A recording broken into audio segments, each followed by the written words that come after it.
Hey guys, it's NezZy back again with another Destiny6 video. Today we have the sound. The sound today should be a lot more tolerable. Yesterday, I don't know what the hell happened, alright? I did 3 test runs before that video. Each one was like a minute long. I kind of just like talked and tried to see if people could still understand me with the volume, but I don't know, when I recorded it, for some reason the volume just amplified itself or something.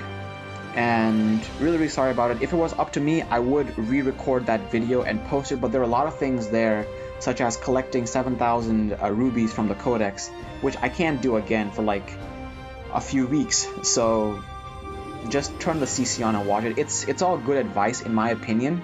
It's just that the sound quality is just a bit iffy. So today, since there is just so much talk happening on Nightmare, well, it's actually just from me, to be honest, but I kind of just wanted to give you guys another exclusive video on the strikers that people use.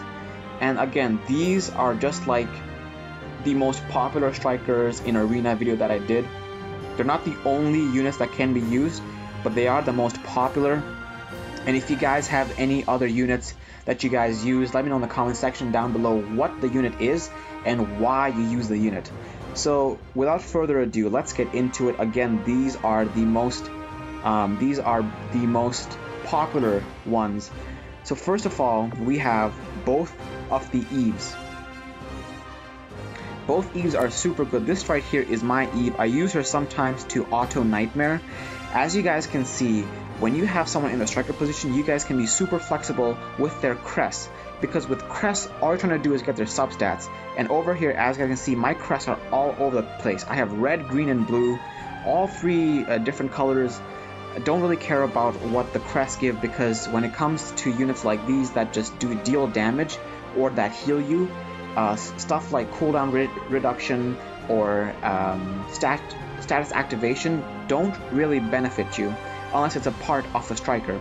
So right here, she is so very great because she does 2 things. 1, she will recover your team HP and defense, so there's a heal. 2nd, she has a chance to remove 2 debuffs from your allies, which again, if you guys remember, I said when we're looking at strikers, you guys need to look at 2 things.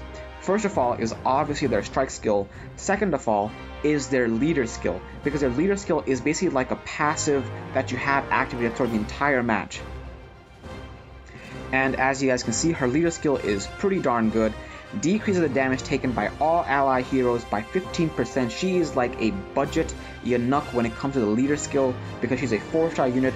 And also, when you compare her with Yanuk, she actually makes your runs a lot safer than Yanuk would, because yes, Yanuk will decrease the damage taken by 20%, so there's a 5% difference. However, Yanuk deals damage. She will heal and cleanse. So in that regard, I think she's better and can help you have a much more stable auto team.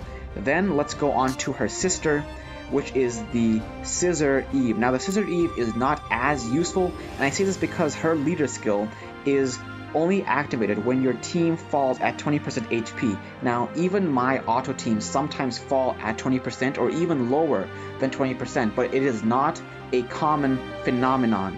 If your teams are falling at 20% like consistently, I would suggest to make that part of your team inconsistent. You guys have to get either better orbs or replace a few units, because if your team is consistently falling at 20% and you can then make use of this leader skill, your team's going to be very risky. The reason why I like her is because of her striker skill. Again, it has 7,000 striker points, but she will recover HP based on her defense, and she'll give you an invincibility shield for 6 seconds. Now, here's a tip for everybody out there. When you guys are using units, whether they are on your core 3 or your striker, make sure that the skills do not overlap with any other units. We can do a better example of this when we reach to Rock Arcana, but for now, just remember that, okay?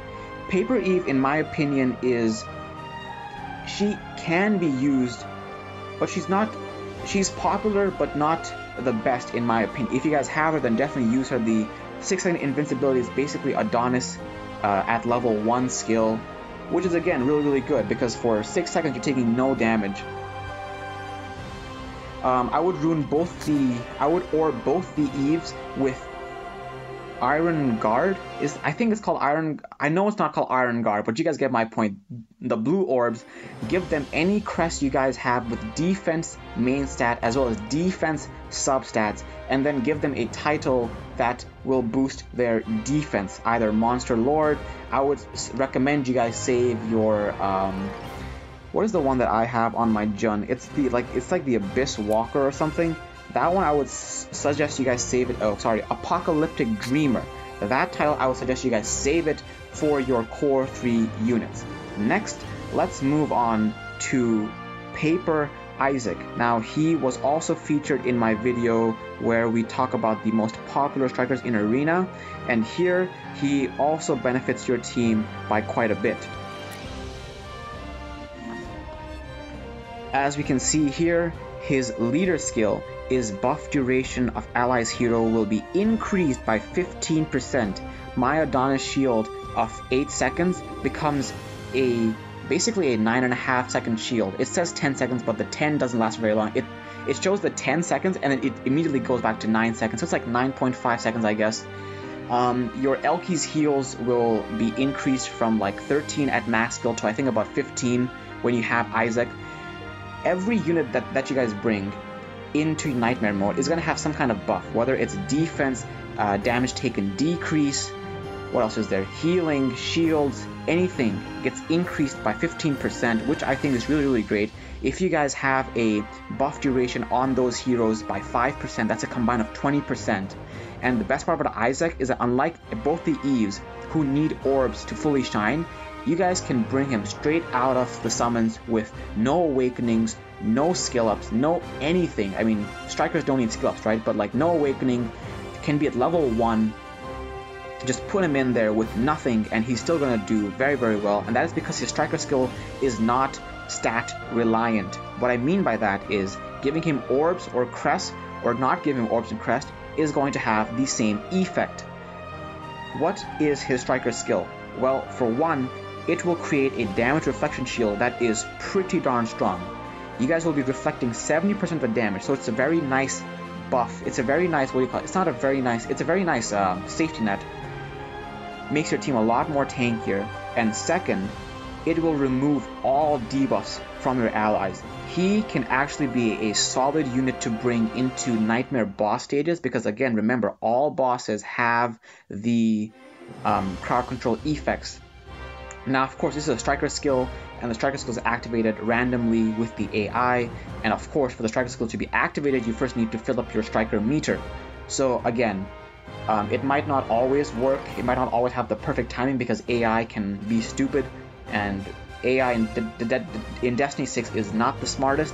But I can assure you, I have done multiple runs with him, and he does make your team a lot safer. Now, let's move on to another natural 4-star that people don't use a lot, but I think can very well be used. For this, we're going to go into the Codex, and then we are going to go into, is it Medina? Yep, Medina, both the Chronos. So this Chrono over here is going to be a bit more, I personally like the Scissor Chrono better for Nightmare. Reason is, his first skill decreases the cooldown of all allies by 7%. Once you guys have Grit on all 3 units, that's 10%. If you guys are lucky and just get 5% more, then that's 15%. With his leader skill, this is 22%. Alright? 22% with max skill ups. Your skills are probably going to have, I don't know, possibly 5 or 6 or even 7 seconds less cooldown, depending on how long their cooldowns are, obviously. So that's why I like him. And then his strike makes everything super, super safe. Around him, he will do this book thingy. It drops on the opponents, and what it will do is it will increase their cooldowns and pause them. Now for him, I would suggest you guys don't need any orbs. If you guys have really leftover orbs with status activation rate, then go ahead and put those in. Otherwise, you guys don't really need any orbs. Yes, it deals AoE damage according to attack power, but even then, the damage is not very significant, and you guys don't have to invest in him a lot. The main part about his striker position is that he will increase their cooldowns by 8 seconds and pause them for 8 seconds. Now, even while their skills are on cooldown for 8 seconds, they can still attack you, but it's the skills that will apply the debuffs, that will knock you back, that will deal immense damage to you. Without the skills, even the units in the Nightmare boss stage are pretty darn mediocre. Then the time pause for 8 seconds basically stuns him for 8 seconds. If you guys can go ahead and give him what's it called, Precision Crest, or the other ones, the one that will increase the debuff duration onto them, that is good as well. However, I would stick to Precision Crest just to make the 75% chance and 85% chance, and maybe through the Crest substats themselves, or through Orb substats, or through title skills. I feel people always forget about the title skills, guys. Do not forget about the title skills. There are title skills, or there are titles to boost everything in the game. Attack, crit damage, crit rate, status activation, cooldown, buff duration, everything. There's a title for each and every one of those substats. Go ahead and check it out. With the even the most mediocre title and Precision Crest, a full set of Precision Crests at just like 1-star Precision Crest, you guys can make that 75% a 90% chance, which is basically always going to land. So moving on, we have his brother, the Paper Chrono. Now he will decrease the cooldown of only paper heroes, and I think he might be better in the core 3. However, when he does have his strike activated, he will increase everybody's cooldowns by 250% for 10 seconds. Carlota does it by 260%. So this is basically equivalent to Carlota's first skill, and when your skills are coming off cooldown, especially in Nightmare mode, it is super beneficial. Again, he does not increase the survivability by his cooldowns because it only affects paper units, and his striker skill does have 7,000 strike points. But if your team is already safe enough and you guys are just lacking good substats when it comes to cooldown reduction, Paper Chrono is your budget cooldown unit. No other way to say it.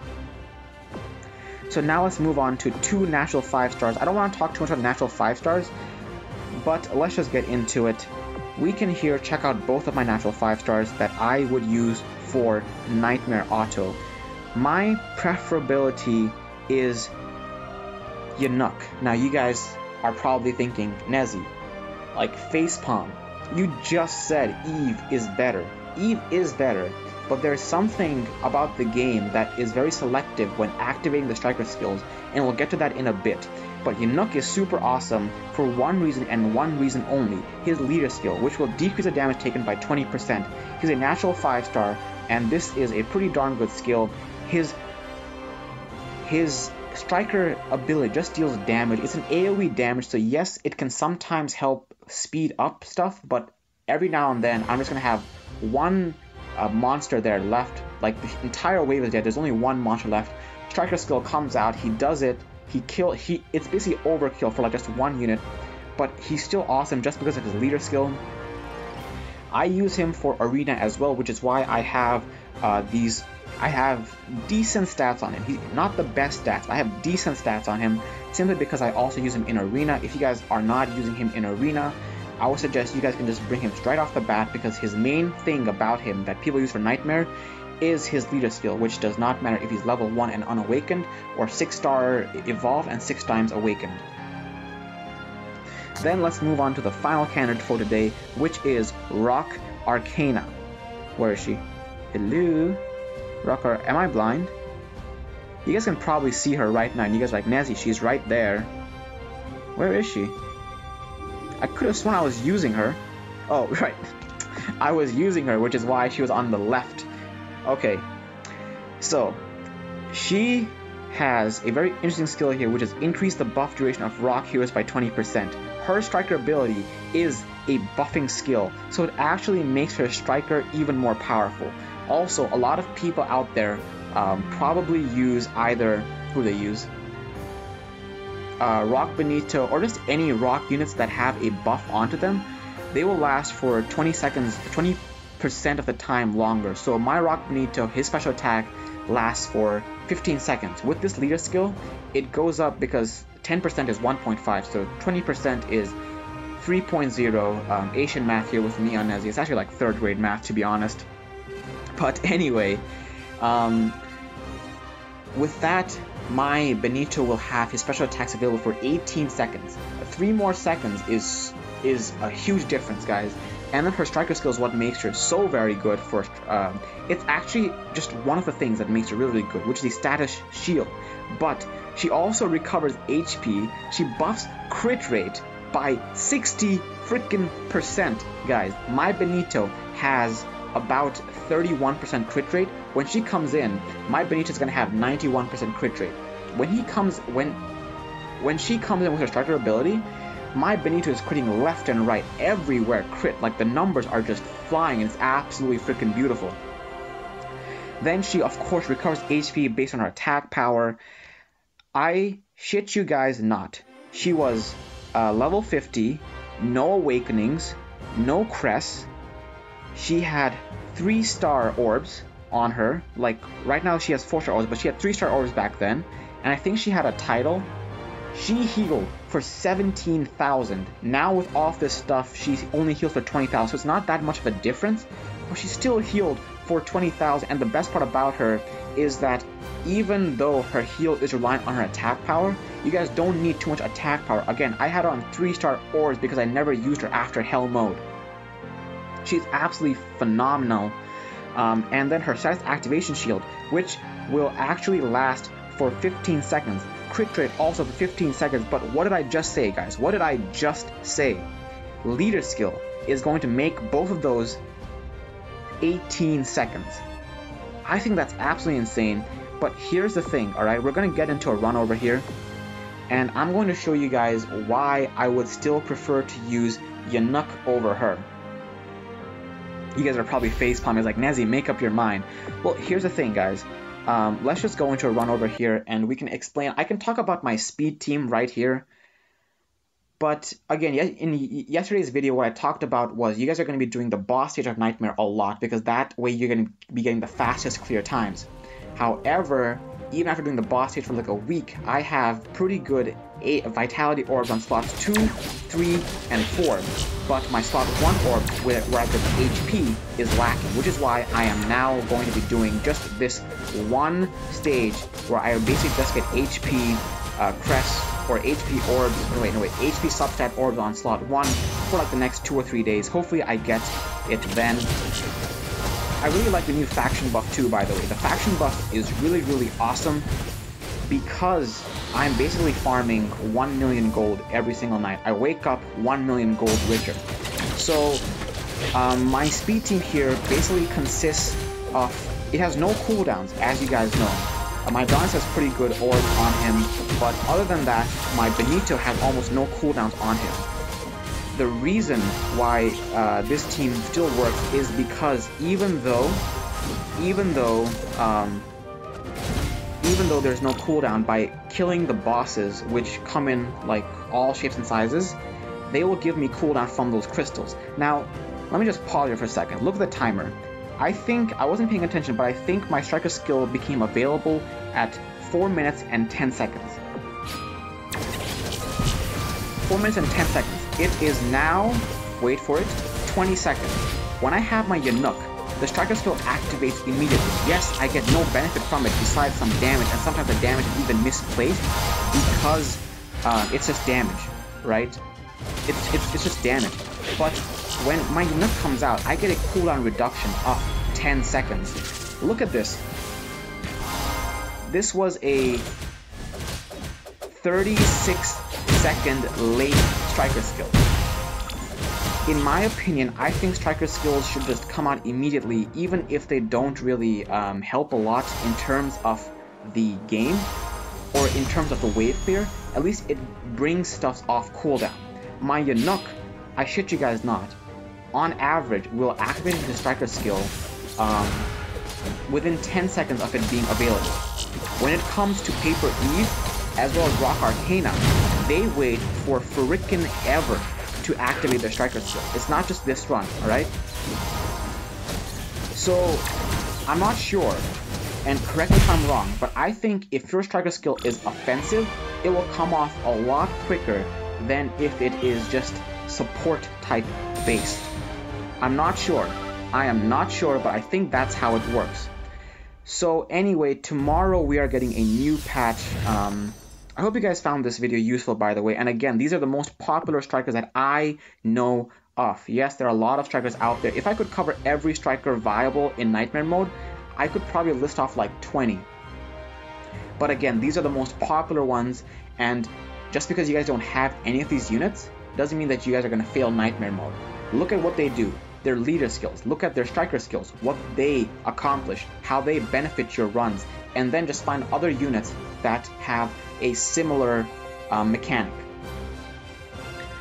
So tomorrow we're getting a new, it said female general for Inua clan or something. So tomorrow we'll be getting a new patch, and they said they're going to fix a few things, a few improvements. I'm not sure what those improvements are. I mean, I think I know them, but I don't want to say anything before the patch releases, because if I say something now and it doesn't get released in the patch, I don't want to be responsible. So we're going to cover the update tomorrow. It's going to be...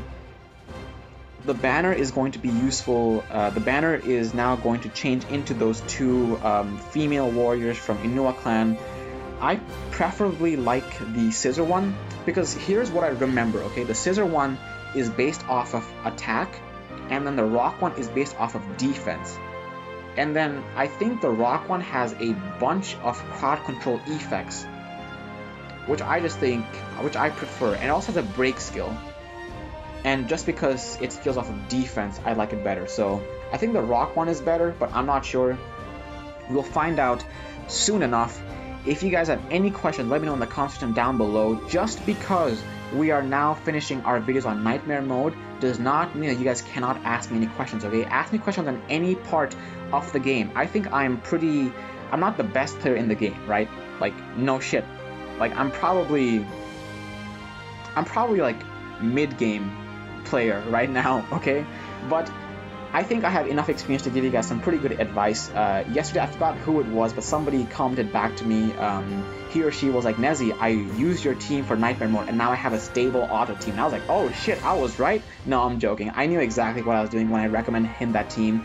And again, if the teams I recommend fail, I'm not trying to say that you guys are at fault, but it's most probably because you guys don't have the quality of orbs, crests, or your units don't have enough skill ups. Skill ups are very, very important in Nightmare mode. Hell mode, not so much. Nightmare mode, definitely. So, I hope you guys enjoyed this video. If you guys like my content, please go ahead and subscribe to my channel. Let me know what you guys want to see in the future videos. And until the next time, guys, Neon out.